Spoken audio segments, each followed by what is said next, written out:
Having the latest DSLR camera body and a selection of lenses can open up a whole world of photographic possibilities. But even if you don't have the latest DSLR or 400mm lens, wildlife photography is still an option. You'll be amazed at the images you can achieve with a simple compact camera like this, or even your mobile phone. Many of the basic principles of wildlife photography are exactly the same regardless of the equipment you use. And with a few simple tricks and tips up your sleeve, you'll be well on your way to transforming your wildlife photographs from simple snaps to amazing pictures. When you are just starting out on your wildlife photography journey, coming up with interesting ideas for photographic subjects can be a little bit daunting. Type in wildlife photography into Google and you'll be presented with over 18 million results to choose from. Follow links back to the original website on images that really jump out at you, and you may find the story behind them and the details on how the photographer captured the shot.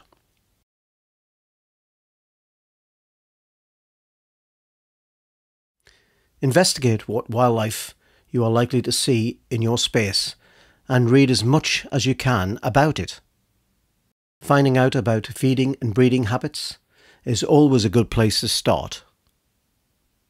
This may inspire you to create additional habitats or feeding stations to maximize your photographic opportunities. What plants are likely to attract what types of wildlife? Sounds obvious, but you'll be surprised at how much you can learn about the available features on your camera. You may even pick up some general photography tips and creative ideas too.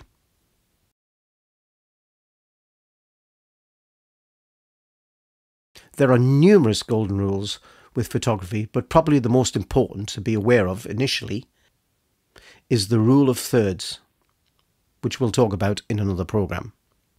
Spend lots of time in a wildlife environment.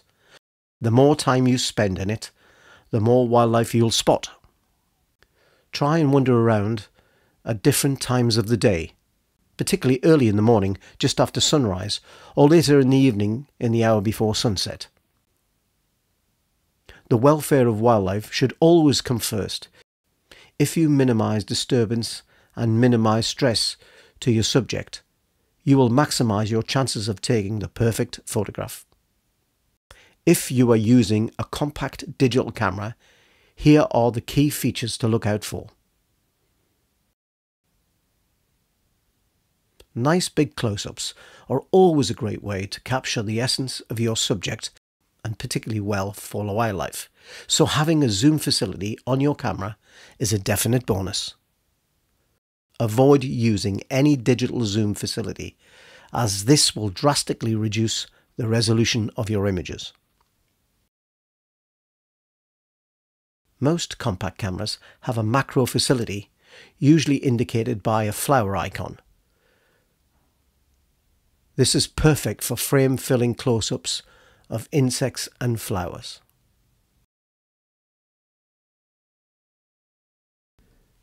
Usually indicated by the mountains icon, this setting will offer the widest angle views possible, maximizing your depth of view. This is ideal for showing the full beauty of your wildflower patch. A timer mode can be extremely useful to minimize camera shake and should give you much sharper shots. This obviously needs to be used in conjunction with a tripod or another method of supporting the camera. The camera on your smartphone can be surprisingly effective for taking shots of wildlife. Plus, there are numerous affordable photography accessories, including a clip-on macro lens and a tripod mount. Walls, trees or fence posts can be used. A small beanbag is also handy to carry around, as this will help protect the base of your camera and can help steady your shot. Throughout these programs, we'll be giving you advice on equipment, getting your picture sharp, lighting, composition, photographic software, shooting action, and much, much more.